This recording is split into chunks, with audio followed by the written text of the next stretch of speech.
20-25 ವರ್ಷ ಮಾದೇವಣ್ಣನ ಜೊತೆನೂ ರಾಜಕಾರಣ ಮಾಡಿದ್ದೀನಿ, ನನ್ನ ಮಗನ ಜೊತೆನೂ ಮಾಡಿದ್ದೀನಿ. ಏನು ಹೈಕಮಾಂಡ್ ತೀರ್ಮಾನ ಮಾಡ್ತಾ ಅದಕ್ಕೆ ಬದ್ಧವಾಗಿರ್ತೀವಿ. ಟಿಕೆಟ್ ಬಗ್ಗೆ ಈಗ ಗೊಂದಲ ಇಲ್ಲ. ಈ ಕುಟುಂಬಕ್ಕೊಂದು ಶಕ್ತಿ ಇದೆ. ದೇವೇಗೌಡರು, ಕುಮಾರಸ್ವಾಮಿ, ನಿಖಿಲ್ ಕುಮಾರಸ್ವಾಮಿ, ರೇವಣ್ಣ ಸಾಹೇಬರು ಎಲ್ಲ ಅವ್ರ ಕುಟುಂಬದಲ್ಲಿ ಒಂದು ಶಕ್ತಿ ಇದೆ.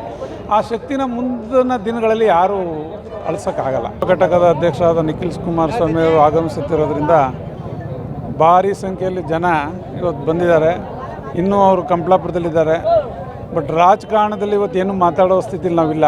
ಯಾಕೆಂದರೆ ನಿಖಿಲ್ ಕುಮಾರಸ್ವಾಮಿ ಮತ್ತು ನಮ್ಮ ದೇಶದ ಮಾಜಿ ಪ್ರಧಾನಿ ದೇವೇಗೌಡರು ಮಗ ಈ ರಾಜ್ಯದಲ್ಲಿ ಒಂದು ಒಳ್ಳೆಯ ಹೆಸರು ಮಾಡಿ ಕುಮಾರಸ್ವಾಮಿಯವರು ದೇಶದಲ್ಲೂ ಅದೇ ಕೆಲಸ ಮಾಡ್ತಾಯಿದ್ದಾರೆ. ಏನು ಈ ರಾಜ್ಯದಲ್ಲಿ ಮುಖ್ಯಮಂತ್ರಿ ಆಗಿದ್ದಾಗ ಮನೆ ಮಗನಾಗಿದ್ದರು ಕುಮಾರಸ್ವಾಮಿ, ಇವತ್ತು ಅವ್ರ ತಂದೆ ದೇಶದ ಪ್ರಧಾನಿ ಆಗಿದ್ದರು. ದೇಶದ ಈ ಒಳ್ಳೆ ಉನ್ನತ ಸ್ಥಾನದ ಮಂತ್ರಿಯಾಗಿ ಆ ದೇಶದಲ್ಲೂ ಅದೇ ಕೆಲಸ ಮಾಡ್ತಾ ಇರೋದ್ರಿಂದ ಈ ಕುಟುಂಬಕ್ಕೊಂದು ಶಕ್ತಿ ಇದೆ. ದೇವೇಗೌಡರು, ಕುಮಾರಸ್ವಾಮಿ, ನಿಖಿಲ್ ಕುಮಾರಸ್ವಾಮಿ, ರೇವಣ್ಣ ಸಾಹೇಬರು ಎಲ್ಲ ಅವ್ರ ಕುಟುಂಬದಲ್ಲಿ ಒಂದು ಶಕ್ತಿ ಇದೆ. ಆ ಶಕ್ತಿನ ಮುಂದಿನ ದಿನಗಳಲ್ಲಿ ಯಾರೂ ಅಳಿಸೋಕ್ಕಾಗಲ್ಲ. ಇವತ್ತು ನನ್ನ ಮನೆ ಕುಟುಂಬದಲ್ಲಿ ಏನಂದರೆ ಇವತ್ತು ಅಣ್ಣ ಪ್ರಸನ್ನ ಅಪ್ಪ ಮಗಂದು ಏನೂ ಗೊಂದಲ ಇಲ್ಲ. ಯಾಕೆ ಅಂದರೆ ನಾವು ಏನನ್ನು ಅದನ್ನು ಗೊಂದಲ ಅಂತ ಮಾಡ್ಕೊಂಡಿಲ್ಲ. ನಾನು ಸುದೀರ್ಘವಾಗಿ 1983ರಿಂದ ರಾಜಕಾರಣ ಮಾಡೋದು ನನ್ನ ಮನೇಲಿ. 42 ವರ್ಷ ಆಯಿತು ನಾನು ರಾಜಕಾರಣಕ್ಕೆ ಬಂದು. 20-25 ವರ್ಷ ಮಾದೇವಣ್ಣನ ಜೊತೆನೂ ರಾಜಕಾರಣ ಮಾಡಿದ್ದೀನಿ, ನನ್ನ ಮಗನ ಜೊತೆನೂ ಮಾಡಿದ್ದೀನಿ. ಏನು ಹೈಕಮಾಂಡ್ ತೀರ್ಮಾನ ಮಾಡ್ತಾ ಅದಕ್ಕೆ ಬದ್ಧವಾಗಿರ್ತೀವಿ. ಟಿಕೆಟ್ ಬಗ್ಗೆ ಈಗ ಗೊಂದಲ ಇಲ್ಲ. ಜನ ಸುಮ್ಮನೆ ತಪ್ಪು ತಿಳ್ಕೊಳ್ಳೋದು ಅವಶ್ಯಕತೆ ಇಲ್ಲ.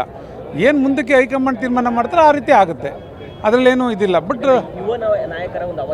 ಯುವ ನಾಯಕರು ಅಂದರೆ ಈಗ ನಾನು ಹೇಳಿದೆ ನಿಮಗೆ, ಒಬ್ಬ ರಾಜ್ಯ ಪ್ರಧಾನ ಕಾರ್ಯದರ್ಶಿಯಾಗಿ, ಒಬ್ಬ ಜಿಲ್ಲಾ ಪ್ರಧಾನ ಕಾರ್ಯದರ್ಶಿಯಾಗಿ ನಾನು 20 ವರ್ಷ ಈ ಪಕ್ಷಕ್ಕೆ ದುಡಿದಿದ್ದೀನಿ.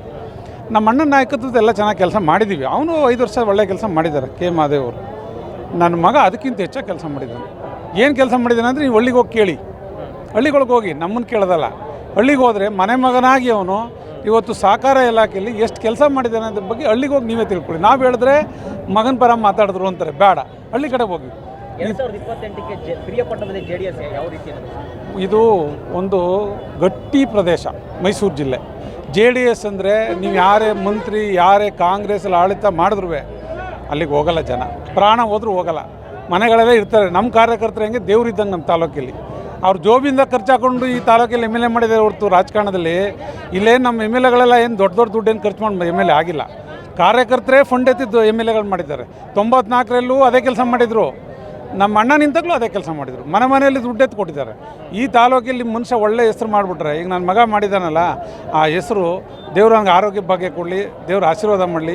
ಈ ಜಿಲ್ಲೆಯಲ್ಲಿ ಯುವಕರ ಸಮೂಹ ಚೆನ್ನಾಗಿರಲಿ. ಎಲ್ಲ ಯುವಕರು ಇದ್ದಾರೆ. ನಿಖಿಲ್ ಕುಮಾರಸ್ವಾಮಿಗೆ ಗೊತ್ತಾಗಿ ಯುವಕರೆಲ್ಲ ಇರಲಿ ಅಂತ ನನ್ನ ಆಸೆ.